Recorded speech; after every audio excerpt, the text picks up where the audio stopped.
Yo, it's the OT99 Banter Room where opinions are shared and smoke gets served. Look, we're back again with another show. It's your boy Firms, and I'm joined today by NK. Look, NK, what's he on? What's NK on, bro? Let's see what NK's on. NK's always on something. What are you saying, NK? Nah, nothing, man. I'm not on nothing, man. I'm not on nothing today. It's a Friday, getting ready for the weekend. Fam, you know the one day I see you whipping, see you on roadside.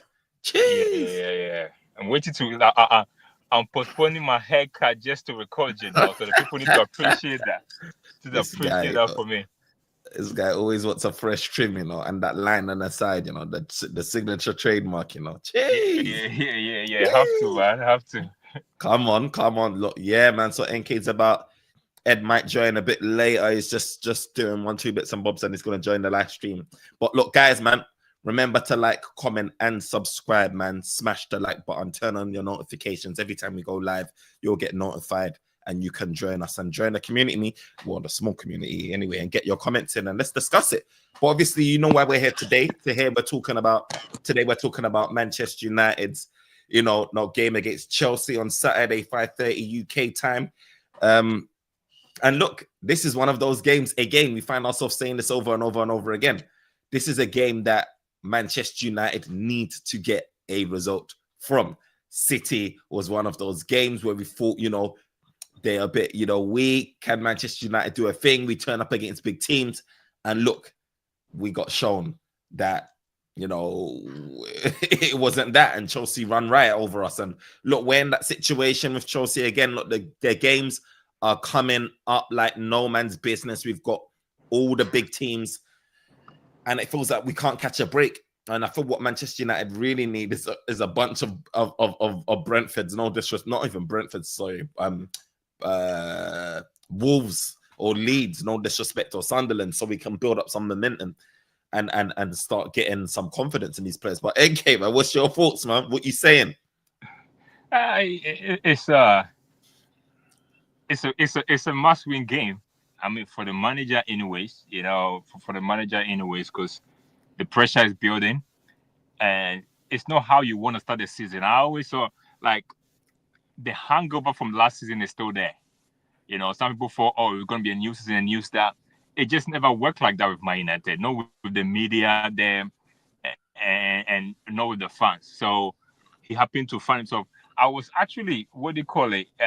Saw something yesterday where they said if we win, we are a point behind Chelsea. But That's if we crazy, lose, then obviously you see the noise. So it's one of those ones where 3 points is so massive. If so, a win for the manager means that, hey, why you just complaining for what's all the crying about? We're just behind Chelsea right here. Whereas a lose, just so the scale of the balance is very high. A win, bro. boom, just Bro, go a high. win. A I lose know is this just is, crazy.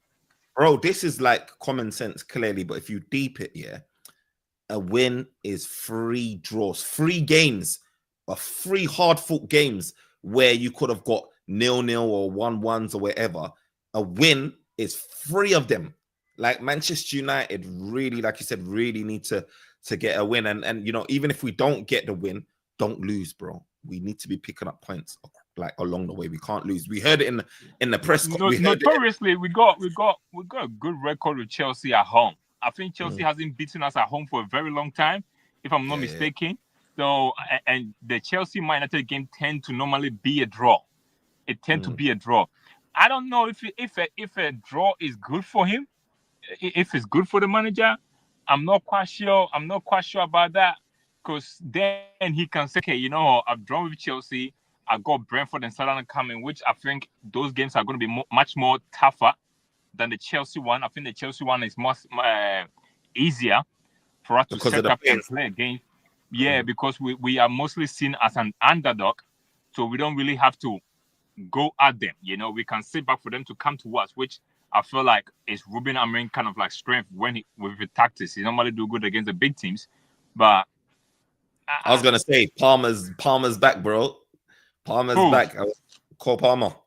was he not playing last what do you call it, last season too, when we played? The thing is, last season when we played Chelsea, I mean, they were bad.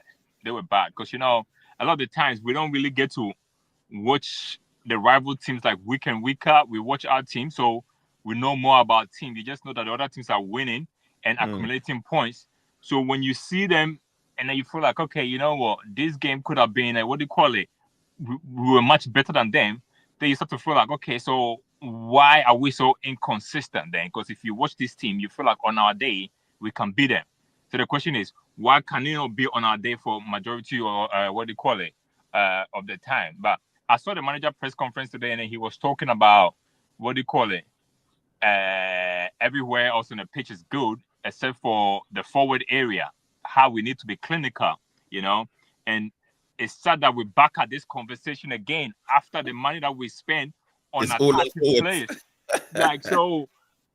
I'm at the point where I'm just saying I don't want to hear that. I don't really want to hear my manager talking about we need to be clinical when you spend all your attacking your budget on the forward, so we don't have to hear that as a fan base. You get what I'm trying to say? So for him to talk about that as a fan, I'm disappointed about that. But he is right in the sense that we haven't been clinical. You know, we spend a lot of money to have Premiership proven, and yet they are not firing. You know, obviously Cunha only missed one game, correct? He's played every game by one, right? And I know he's available too, and that's good news, by the way. It's good news. Mason Mount is available too, which is good news for Mason Mount, but bad news for Cisco because I think he's getting out of the team. Out of the team. Huh? Do you reckon Mount or Cunha starts against Chelsea? I don't reckon. I know. I don't reckon. I know. Fresh from injury. Yeah, I can't see that. Fresh from injury. No. He's getting out of the team, and it's not. I think it's going to be Cunha, Mount, and Mbeumo front three. I don't know what he's going to do with Mason Mount. With Ahmad. Whether he's going to go back to right wing back or he's going to drop him. I'm not sure. But I know Cunha and Mount are starting. I know they're starting. Crazy. I see them coming off the bench, you know. I see them coming off the bench, you know. I don't see them starting. I see it being Bruno and Mbeumo. That's what I see. He ain't doing Bruno up top. He's gonna do Bruno midfield. Bruno Casemiro midfield. But you remember Casemiro midfield or Bruno Gatti, whichever one he is. Do you know why it's up to be Bruno number 10? Because of those comments that he made after, like, I think after the City game or whatever, he was just like, it's not his position, that midfield bit. Like, it's almost there was rumors on Twitter that was saying that Bruno was gonna get dropped for this game for Kobe as a result of those comments. Possible. But then again, it's just rumors, isn't it? Only time will tell. When he came out of those comments, I feel like that position picked itself. The fact that Cunha and Mount are not fully fit, it's easy for Amorim to now say, okay, Bruno gone number 10 after those comments. And I feel like with the main, I think that with Ugarte's performance against City, I feel like he's just going to bring in Mainu because Mainu had a decent cameo on. Ugarte probably didn't do too well. And then again, with the whole issue with Luke Shaw getting skinned and that and not having a good game, I think is one. A lot of people are predicting this as well. And I think it's true. I think Yoro's going to go that side. And I think Mazraoui is going to come back and be the right-sided centre-back. And then you're going to have Ahmad on the right. The issue is the issue with the centre-back. And you know what? Bruno was spot on with what he said. You know, with his analysis of the game in terms of like the requirement from the centre-back. Now, Nene Yaro, for example, I know obviously he's a young centre-back and the fan base like him or so, but he's right. He needs to be aggressive. He's not aggressive enough. He if you watch him, De Ligt is the one that I normally see try to be aggressive most of the time, but he get caught napping or sometimes it's a bit too slow. Then the Yaro don't do that. He's not aggressive enough. So Bruno's assessment of what happened, he is correct in that. But to me, that was the first phase of the press. After that, a whole lot of things happened where he could have taken responsibility and he didn't. So what he was talking about, like he was supposed to press Redrick. Look, that phase came and passed. Where it didn't happen how he wanted to. Then the Euro didn't come and press aggressively. After that, the other bit was for him to actually read the situation, game situation, and see that Phil Foden was the danger man. He didn't do that, but he didn't do that. But obviously, naturally, like that's normally Bruno, isn't it? He don't always want to accept the blame, so he kind of like have to go far back in terms of like where the goal kind of like happened to. But to me, Nani Yaro, it doesn't matter whether he play on the left hand side or on the right hand side. When they are pressing in that type of a situation, he also needs to be aggressive because the system that the manager plays require the center backs, both the one on the right and the left, to be aggressive with the press too. Because if they don't be aggressive, once they bypass that kind of like first phrase, it's very easy for them to kind of like go on too. But the issue too about when they press too is they need to be smart when they press too.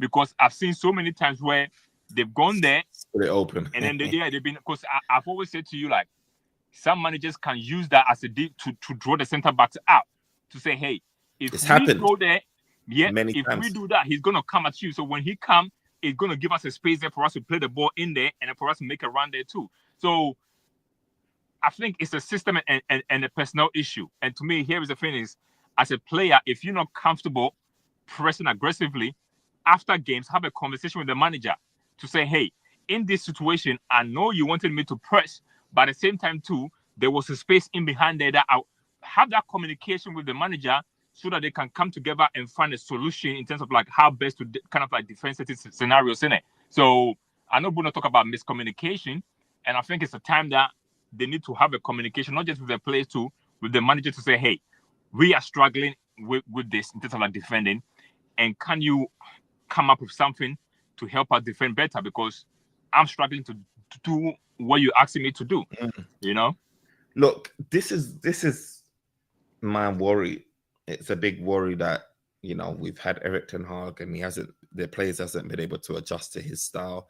We've got Amorim now, the players are not able to adjust to his style, and the heat is building on Amorim, and it potentially could be a case where, do you know what, we get a new manager, and do you know what, we might be in a situation where we're saying the players don't adjust to his style. And for me now, I know that the heat is building. The heat is building for Amorim, and he needs a victory. And it was evident with Ratcliffe. It was evident with Ratcliffe being at the last game, and you saw how he looked. Those pictures that went all circulating viral when he had his head in his hands. And you know, there's news talking about recently about him having these sort of crisis meetings, which was already planned, but you know how the media likes to do it. And yeah, but apparently, you know, Amorim looked very, very relaxed in the presser. So hopefully it wasn't like, you know, he was getting a grilling. But at the same time, we hear from Ben Jacobs, it comes out that, you know, Amorim and with Manchester United need to qualify for European football. And what does that mean? Is that 7th now, is it? Is that Europe? That's at least 7th, because that's the Conference League is, I think the Conference League is 7th. Well, I think look, big up Ed, by the way. When they talk about European football, Man Utd don't want to play Conference League. When they say European football, they mean Champions League. Yeah. But if you can't get Champions League, then maybe Europa League. Nobody wants Conference League. Nobody. There's no money in Conference League. There is no money in Conference League. The way how Ben Jacobs like worded it, he would talk up. You know what I mean? He words it in a way where it's Champions League. It's Champions League. Look, do you really think that it's do you think it's Champions League, Ed? Do you think because Ben Jacobs, one of the journalists, came out and says he said before that Ineos believed that Manchester United could be challenging for like the Champions League positions, and then in the same statement he says Manchester United will be like reviewing Amorim closely if he falls far away during the season from European spots. And now he comes out again saying that Manchester United need to like qualify for European football next season. Now, obviously, if you're going to say Champions League top 4, just say Champions League top 4. Why are you now saying European football? Because European football means Europa League. European football means like, you know what I mean? Like I think.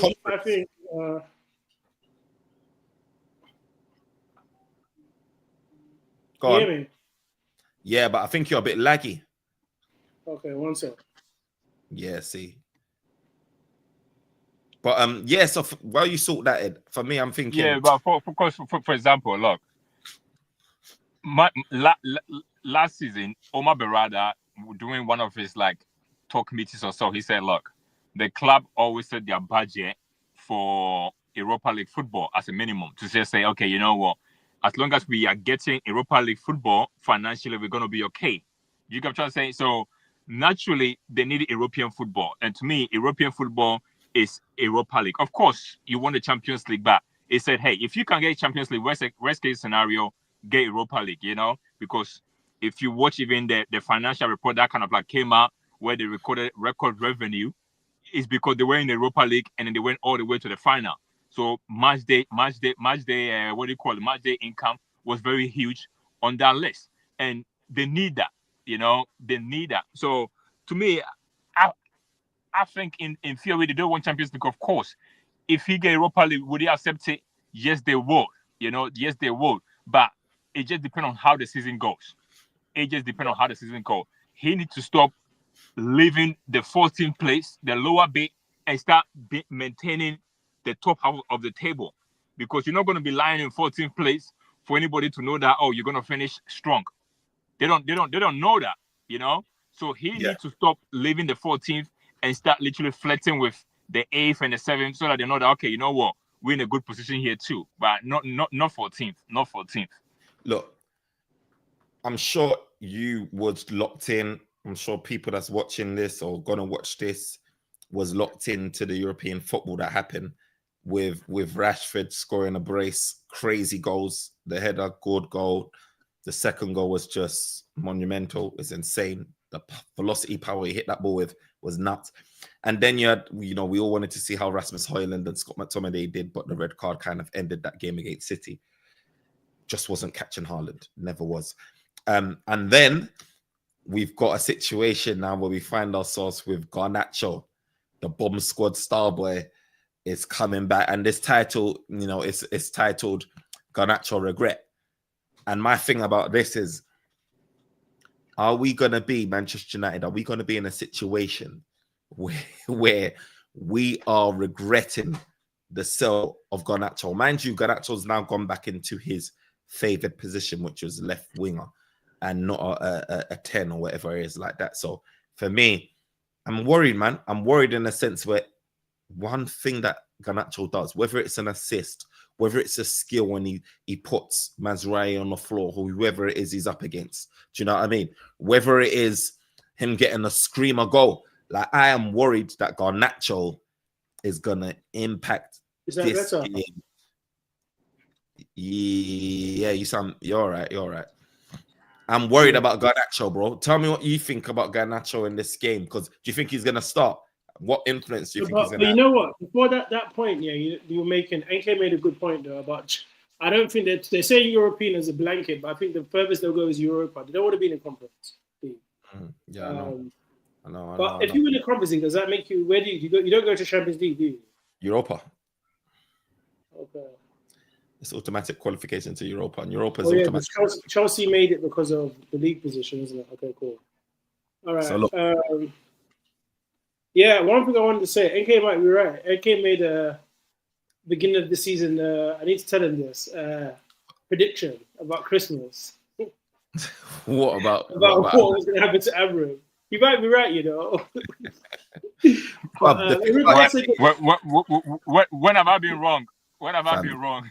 Like a million times, bro. This guy just, bro. The thing is, but in regards to Garnacho, you know what? Like things happen like that. Garnacho is gonna have the fire in his stomach to do well. We just have to neutralize him because he's not that he's a bad player, but he's not as good as he thinks he is, isn't it? But obviously he's got a chip on his shoulder, isn't it? He wants to come back to United.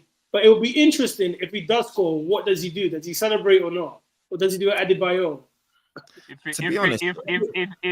doesn't celebrate, I'll come there and slap him. Man, you need to celebrate. He's gonna go and sit on the thingy. Yeah. What do you think? I think the fans will respond good to him. I know obviously there's rumors about his attitude and all that kind of stuff too, but Garnacho was a fan favorite. United fans are gonna respond good to him. Yeah. You know what? Like, not after that. I don't think they'll boo him. Yeah. But the thing is, Garnacho didn't leave because he wanted to. Everybody knows that he left because the club forced him out. Bro, outside of that, my man was wearing the Aston Villa top. Trust me, yeah, he's not gonna get a good reaction. No. But see, that's what I said to you. Like, but fam, he look. went against all the cold, bro. Actually, yeah, he did. No, you know but, what? It's like you being with a girl. Despite everything that happened, the last game of the season, the fans were clapping. They knew that he was gonna go at the end of the season, and they were still clapping when they were doing the laps of honor. They were still clapping for him. That Aston Villa thing? That's my thing. Because but I'm saying, but before that, during the season, though, it didn't happen during off season. It happened during the season. I'm telling you, the last game of the season, they were still clapping for him. Look. Okay, Ed, mark this year because NK says he's always right. So you're gonna be the witness to this year. NK says he's always right. After it's all said and done, yeah, you take note of when Garnacho, whether he gets the ball or whether he comes on the pitch, whatever it is, pause. You take note of how the fans react, Manchester United fans react, because I'm saying that they're gonna react badly towards Garnacho. Look, they ain't gonna forgive Garnacho. I ain't gonna lie, yeah. Man United have booed their own team before when we ain't playing well. Bruv, we're patient, bro. We're patient with these guys, bro. It's NK that's not patient, blood. Like, luckily, the fans are made up of patience. Patient for what? What are you guys patient for? For 14th place. That's what you're patient for. For 14th place. Look, come on, now. Sometimes things has to get bad before it gets better. You know the ones that it has to get bad before it gets better. And you know what? Yeah? Whoever told you is a liar, man. You know what? Yeah, I ain't gonna lie to you. I can't come here and cap and say that Amorim is doing a great job and that like he's doing terribly. Yeah, but my thing is this, like, I know it's not an excuse, but for me, I'm just like, Rashford was talking to Gary Lineker and he said Manchester United has not even begun this rebuild. So we've been talking about, oh yeah, rebuild this and rebuild under Amorim, rebuild under this. What did I tell you, right? When I spoke to you last week, yeah? You asked me, yeah? I think you asked me something about, like, we're talking about Amorim. And I said one of the main reasons they won't sack him straight away is because they don't have a squad that fits going back to the old formation, right? Because once you get rid of, if you go back to having proper wingers, yeah, you get rid of Mbeumo and Cunha, who else is there? Right? Did you agree, NK? Like, the players he's bought don't fit any other formation right now. What you can do, yeah, okay, put it like this. You can have if it's 4-2-3-1, you can have your Sesko out top, your Mbeumo right, your Cunha left. I'm just focusing on the forwards and the number 10. And then you have your Bruno, if he's still here. But what did I tell you? What did I say to you? I gave you an example. When January comes and then Mbeumo and Diallo go to African nations, and then say Cunha gets injured, then who's there? Don't say Mount, because imagine he's injured as well. Who's there? When we get to that bridge, we will cross it. But I think when you change this formation to a 4 at the back formation, right, that Bournemouth manager is gonna make these players look much better than they currently are. I don't rate a lot of these players too, but I can guarantee you, managers like the Bournemouth manager, the Aston Villa manager, they will make Mbeumo look like a star player in this team. Cunha look like a star player in this team. You cannot go buy a winger. You cannot go buy a winger and ask a winger to play number 10. How do you ask a winger to play number 10? How? How? Who was playing? And you come and say, "Oh, can I play number 10?" And you wonder why he's struggling. Fam, he's not. You know why he's struggling? He's struggling because this team, yeah. You think Mbeumo is struggling? Mbeumo, no, he's not struggling. He's not struggling. He's getting more bolder by the day. He lost his head already. He lost his head already. He's more bold than when we first bought him. No, you're talking about Mazwari, bro. You see him. You know, he's not. Hey, against City, it was confusing me, fam. I was so confused against City. I didn't even know whether it was Mbeumo or Mazwari that was playing. I swear down.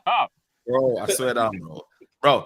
That my thing is like Mbeumo, he's clearly miles apart. Like he stands like him when Cunha is playing. You see the gap in the quality. Do you understand? Like what we had last season when we had Garnacho. Yes, like I was backing and supporting Garnacho as a guy, a young guy.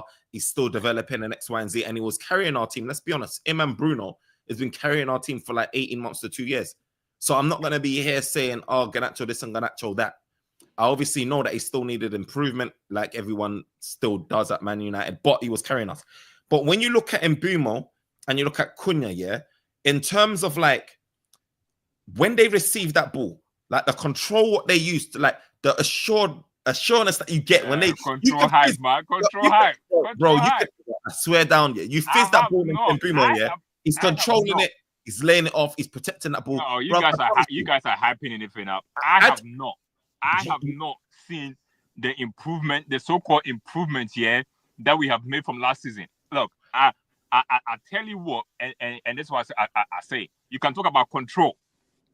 Garnacho, as much as people didn't like him, that boy would have been. You see the chance that Cunha got against City where he missed it, even though it was offside, and then he missed it.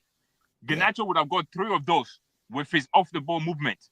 I don't see a lot. See that chance that Cunha got. Mbeumo got against City. He needs to be doing that more so that they can find him, because that's how this team that's how this team know how to create the over the top balls, over the top. That long balls is Bruno's specialty. Is the centre back specialty. So he needs to be doing those runs a lot of the time, coming deep to receive the ball. Nobody cares about that. How does that help us? We bought them because they are goal scorers, not because they can come in there and receive the ball from the centre backs. Nobody care about that. Wow, we bought them to come and score goals. And until they score goals, I don't want to hear anything about improvement. They're not improvement on nothing. Bro, Mbeumo, Cunha has played together 2 times. We've only played 3 games this season. They played together twice. And in those games... No, they haven't. How many games? How many games you played this season? They play against Fulham and... Burnley. They play against Burnley. Did all 3 of them play? No, it was Sesko. Sesko started. Sesko first start was against Man City. Yeah, he's not started yet. So it was Mbeumo, Cunha. Yeah, they played almost like about four games together. No, not 4 games, bro. Well, maybe 3 then. Three. They did Arsenal, Fulham, and Burnley together. And one of them, so if you look at it, Arsenal, you saw that game, you know how it went. It's up to you, innit? They didn't score. Fulham. They didn't score. Fulham, that game, last season we lose that game. I'm pretty sure. And then you've got what we're doing now? Burnley, who... Last season, we won against Fulham. No. Last season, we won against Fulham. Right. What are you talking about? No, but this season, we lose that game. You think we win that game? No. Last season, we won against Fulham. That was one of the only wins that Amorim got away from home. So what are you talking about? Last season, we won 1-0 with a clean sheet. Maybe. Hey, and I feel like we should have got that. I feel like we should have got that 1-0, man. I feel like these men lacked, bro, because we had. I am onto you. I am onto your guys. In women Cunha, I am onto them. Because me, I wanted Garnacho to stay, and I wanted Rashford to stay. So if they got kicked out and we didn't get midfielders as a result of these guys, then they need to prove that they are better than them. They need to score goals. They need to score goals. I don't want to hear anything about control. They need to score goals. NK, did you want Garnacho and Rashford to stay? I ain't gonna lie, I wanted Rashford to stay, but that's more sentimental. Because to me, if you fix the midfield, this guy will be scoring goals. They'll be scoring goals. They will be scoring goals. Rash had expired. That's the thing about Rash. He had expired. I am making this statement. Garnacho is going to outperform Mbeumo and Cunha this season. He's going to score more goals than them this season. He's going to score more goals than Mbeumo and Cunha. More goals than them. Can I ask you a question? Is Garnacho still going to be at Chelsea in 2027? Why not? Why not? Why would he be? Well, that's the question I want to know. Is he still going to be there in 2027? If it's not, it means Real Madrid came for him. bro. Some man said Robert Rich. Wait. NK, you think Garnacho's going to outperform in Burma and Cunha? Yes. But you see, NK, yeah, he's using the fact that Manchester, you know what it is? He can say that with chess because he knows that. Okay, let's be honest. Is Garnacho better than Burma? Huh? Is Garnacho better than Burma? Ask him that question. That's a more appropriate question. Look. Okay, look. He doesn't want to get clipped, bro. I'll just post him everywhere, bro. No. Look. NK, not OT99 freestyle, bro. Let me tell you what you guys are not taking into context. Okay. See, I'm Man Utd, yeah. The pressure of the shit. Okay, but answer the question though. Who's better? Huh? Who's better? I think obviously if you're gonna judge based on last season, it's in Mbeumo. I'm not gonna argue about that. Based on last season, he is better. No, I respect that. I'm telling you, if the Rose based on last season, you know, if Garnacho was playing for Brentford and then Mbeumo was there, Garnacho would have got almost like 15 goals for Brentford. Garnacho would have got 15 goals for Brentford, and I'm telling you, okay, but you're gonna see because you just don't understand the pressure that comes playing for. There is a reason why a lot of players come here and failed here. So when you see those guys like Rashford here and Garnacho, even in doing it to a certain degree, you need to appreciate that. Because what you see in Mbeumo, that's the teacher. The reason why I say that Garnacho won't get 15 is just because of how Chelsea move. Chelsea's just too erratic. You see the chance that he missed here, that was offside. Mbeumo put that away. You know, if it was Brentford versus City, Mbeumo would have scored 2 goals at the weekend. You know that, right? I can't say. Even the cross that Amadan, he will bury that. He won't. He would have scored 2 goals. Bruv, he won't. Already. We've got the highlights reel of Garnacho, man. We've seen it with our own eyes. Yes, he gets into good position. And I'm saying you are about to see how many big chances have Mbeumo made so far? Probably like 1 or 2. Okay, then how many big chances have Cunha also missed too? Like, I remember that over the top one from Bayern there, that one. And actually, he's missed a couple chances. And I'm telling you, it's the pressure of this shit. It's the pressure. Okay, but you see, the Garnacho play, I didn't watch it, so excuse me. The Garnacho play against in the Champions League. He played. Yeah, I think he came on. How did you know? I haven't seen him play so far. But look, okay, just moving on from Garnacho, yeah. I got a question here, and I've been thinking about this after watching the Liverpool game, yeah. What are your thoughts on the way we've introduced Sesko into the team, right? And I say this because of this, right? Isaac had no preseason, really, right? He missed maybe 1 game, right? The first game he was available for, he wasn't even on the bench, right? He starts in the Champions League game, right? And he looked all right. Even Slot said he was surprised how fit he looked, right? He had... This guy. Wow.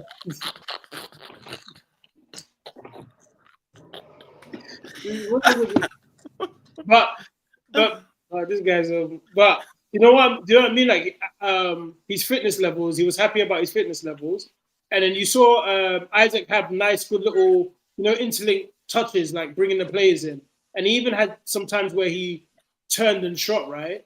Mm-hmm. And it took him 2 games and no preseason to be introduced into the team to start and to come off.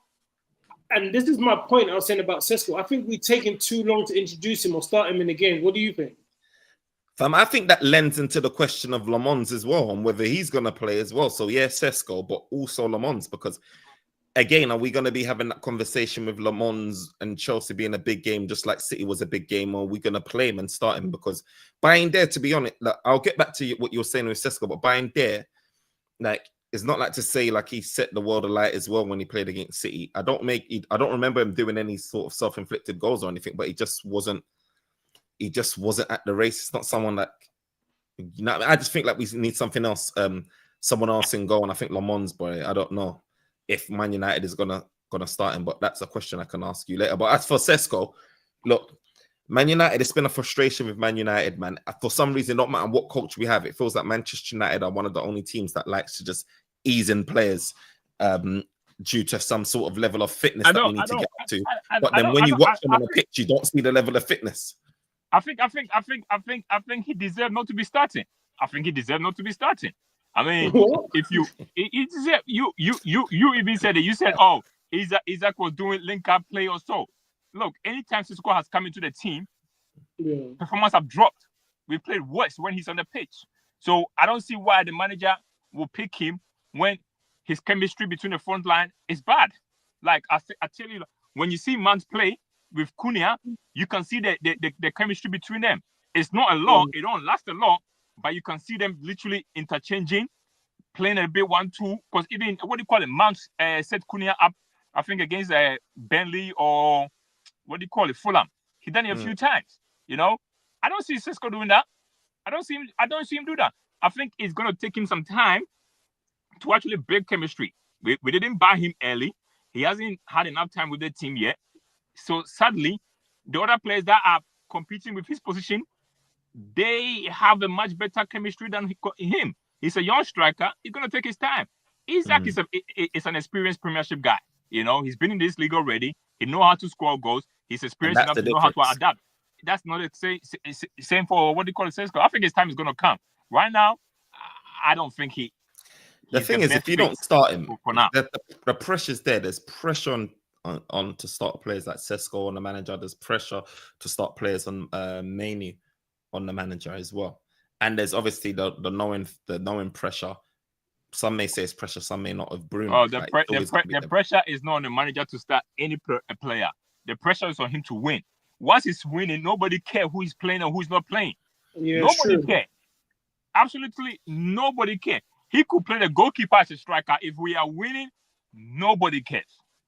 The pressure is on him to win football games, not to start players. Kobe Manu was not starting last season. Nobody cared when we went to the Europa League final. Did anybody care that he didn't start the Europa League final? Nobody did. Why? Because we were winning. They cared when we were 15th, bruv. No, I did not hear anybody after the Europa League said, oh, Kobe should have started. I did not hear anybody say that. Fam, United wrote off the Premier League like in a couple of months. Exactly. You see my point I was making, right? I know, okay, let's be honest here. There's a difference, right? Because one thing about Isaac is not only one of the most clinical strikers here in the Premiership, like stat-wise last season, he's actually a baller, right? He can play football. He can dribble. He can run with the ball. I don't know what Sisqo's levels are, but what I'm saying is that they didn't hesitate to introduce him to the scene, chemistry or not, right? They didn't hesitate. And you could see that they were still working on the movement and where he should be placed, but Isaac's a good baller, right? But I'm saying, should Sisqo have been starting earlier to build up that chemistry than having these cameos? No, it's difficult, man. It's not even Isaac too. The Newcastle striker got thrown into it. He scored a goal. Ekitike too got thrown into it with Liverpool. Players are getting thrown into it too. And if you go back to the question too about the disagreement that the manager had with the director of football, where he wanted a midfielder, they went to go get him a striker. So maybe he just don't fancy the boy just yet, you know. Maybe the boy need to do more in training to kind of like actually get his place over there too. But it's always going to come down to the more we don't score goals, the more the pressure is going to be on him to kind of like play. But like I said to you, right now, as a fan, obviously, I see why people will want him to start. But to me, based on my own assessment of what I've made of him, I don't think he's the right fit right now for the front three. And even when you saw against City, did you get impressed with him against City? Were you impressed with him against City? He didn't have much touches, to be honest. He tried to get on the ball. He had a half shot, which was a bit weak, and then he had another shot where he got put through. And I think Donnarumma made himself tall. If you want the data against City, I think Ahmad and Mbome, I think they touched the ball averaging between like 60 to 70 times. And then you look at Sisqo, he touched the ball 19 times. 19 times compared to the But Sisqo he's like the Gyökeres as well. He's not involved in the game, but when he gets involved in the game, you hope he scores. Same. Yeah, but nobody's gonna create for him at Man United. Who's creating for him? This might be people might not agree, yeah. but I think we made a big mistake buying him and selling Hoyland. I Garnacho. thought Hoyland. Huh? And selling Garnacho. No, No. he's saying Ireland, not Garnacho, bruv. Let Garnacho Nah, live, bruv. Garnacho. Holland had to go. Garnacho. No, but you know what? I think, Garnacho. but you know why I say that, NK? I think Hoyland is better suited for the attack that we've got now than Sesko. No, they could have played Cunha maybe as the number 9, Garnacho on the left hand side, and then go use that money to go buy what do you call it? A striker. Furthermore, too, you got Zeski there. Zeski could have played a 9. We didn't need Sesko. We didn't need him. And he's going to spend the whole season on the bench. I know we didn't need him, but I think Hoyland is more suited for the way we attack. Nah, Hoyland had to go. Even on the counter, yeah, like Hoyland's gonna have a. I'm telling you this, Hoyland's gonna have a better season than Sesko. You know what the thing is though? Over there, you see, I was explaining it last time. See, Hoyland going to Napoli is like a married man. After work, there's food at home. They're gonna cook for him to eat. At Man Utd, yeah, he was a single man. After work, he has to go and cook his own food. They're gonna give him. But you know who he's playing with? Do you see how his acne cleared up as well, bro? Have you noticed as well? They all got these nice comb overs, boy. Scott McTominay, all of them. You know what I'm saying? Marriage life is good, right? Marriage life is good. He's looking good already. Man Utd was a single life. He was struggling out here, man. You know what? Yeah, but that's the thing though. Like scoring. Like 15 goals in the Premier League is not the same or equivalent to 15 goals in like scoring. Don't worry, he'll do in the Champions League. So we have to see on that. But to be honest, like remember the friends though, as bad as he was, he scored 10 goals in his first Premiership season. Yeah. Now can your boy in Bremen do that? He can. Or Cunha do that? Full confidence he can, fam. We'll be back on this tape. I will bookmark it on YouTube. We'll be back to it. Trust me, full confidence. So my thing is though, I think if it's going to be this is an issue now. It's going to be difficult because Bruno wants more influence in the game. He doesn't want to be staying deep. He wants to go forward. He wants to be part of the number 10. So in this game, I'm pretty sure he's going to be a number 10 against Chelsea. Therefore, when he's got the ball at his feet, he's going to be higher up the pitch and he can influence the game a lot better. And then we're going to play Mainly, you can have a bit more ball retention and recycle that ball a lot better alongside a Casemiro. You can also play long balls, which he's pretty good at, and he's good aerially. So look, it's going to be an interesting game, guys. It really is. I think the lineup. I think the back five. I think Maguire is going to come into the side. I think Luke Shaw might get dropped, and then Maguire is going to come inside. And I say that because against City, because he won. Maguire and Delete. Yeah, I think Delete will go either on the left hand side or the right hand side, whichever one. It's going to be the three is going to be Delete, Maguire, and Nandiyero. I don't see. Do they play together often, Delete and No, they don't. But here is the thing, though, because I think Amran feel like, because he like his centre backs to be like the playmaker to just do that. And against City, he felt like those three that has been playing hasn't been good. Luke Shaw is only playing because they feel like he's good on the ball. Luke Shaw is not playing because he's good at defending. He's playing because they think he's good on the ball, which he hasn't been seeing that a lot. So when he done that tactical change and then he brought Maguire on, it was for Maguire to be the guy that started distributing the ball from the back. And I think we're going to see that against City, where he's going to bring Maguire back, Maguire to be in the center. I can see coming off the bench because start distributing the ball. Delete hasn't had like a torrid time. You know what I mean? In terms of our defenders, right? Yes, you can see Euro had a tough time against City and Co. Like Delete has actually been kind of, out of all the defenders, been the most stable. You've seen Shaw had a torrid time as well.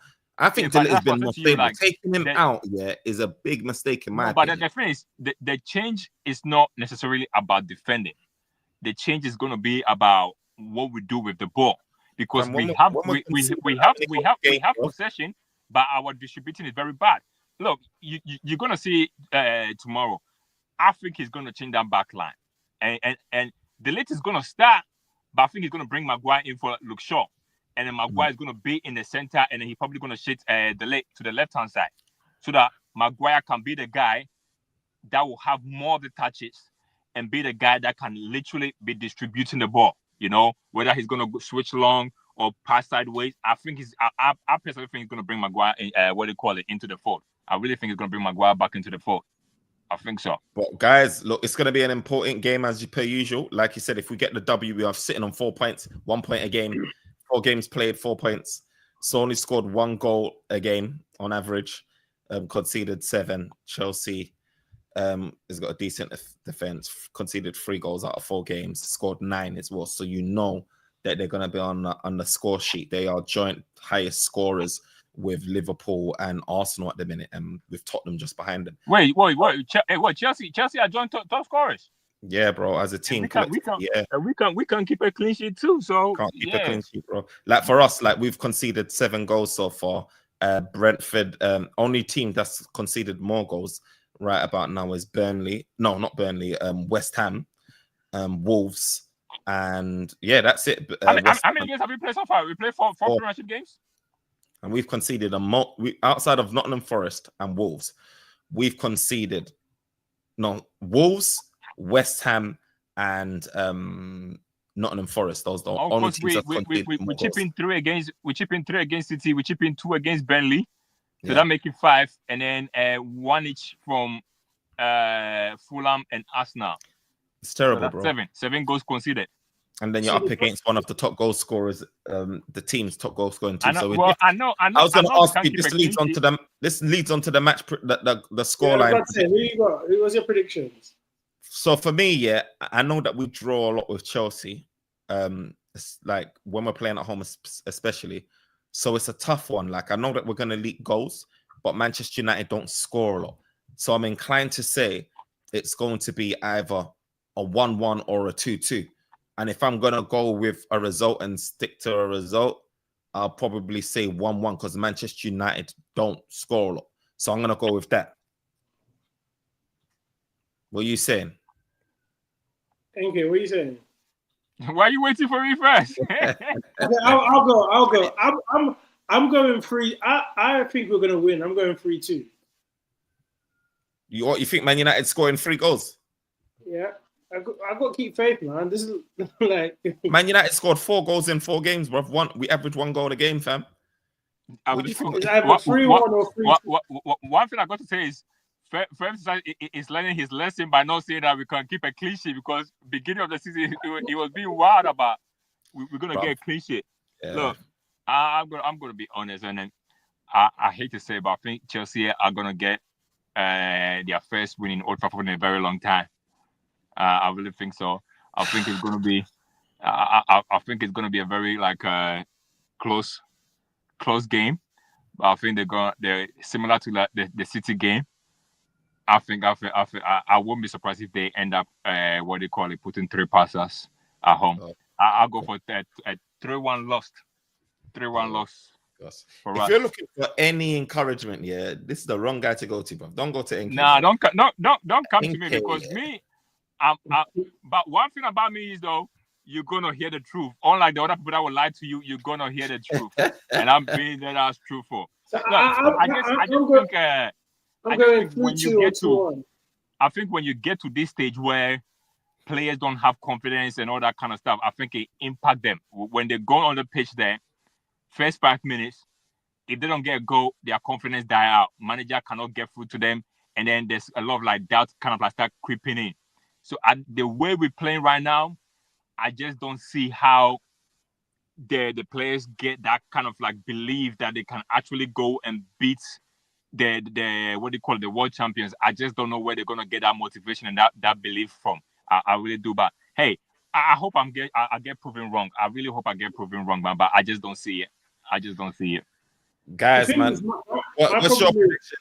You said your prediction, isn't it? I said I have a 3-2 or 2-1. My problem is that I don't think Man United will be able to deal with Palmer or even João Pedro.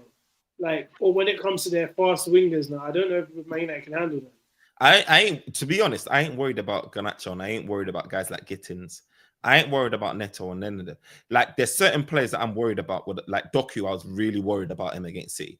But there's certain players I ain't worried about, and it may come back to bite me, pause. But I'm just not worried about those guys.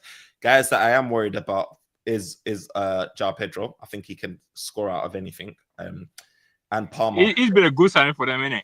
Yeah, he's been serious. really good side because he's a good footballer as well. We should have signed him instead of Cisco. Right. That's what Rons was saying. Remember, Rons was saying that. We should Bro. have. If you're gonna get a striker, Yeah, people were saying that. you might as well get that too, man. Imagine João Pedro, Cunha, and then Bomo. They would have all fit together perfectly. Sesko. Nah. I said we should have. We should have signed him. And anyway, let me just stop talking. I'm not talking for the day. Guys, man, let us know your thoughts, man. Let us know your scoreline predictions for the game, man. It is on Sunday, UK time, 5:30. Let us know your opinions on what we've said, man, what your views are on the starting lineup, the goals, all of that stuff. Amarim, is he going to survive to Christmas? NK says he's gone by then. Look, for me, I don't know. And what does it mean to finish in a European position? Is that conference? Is that Europa League? Or is that Champions League? Let us know in the comments. Remember to like, comment, and subscribe. Turn on the notifications, and we'll see you soon. Peace. Peace. Peace.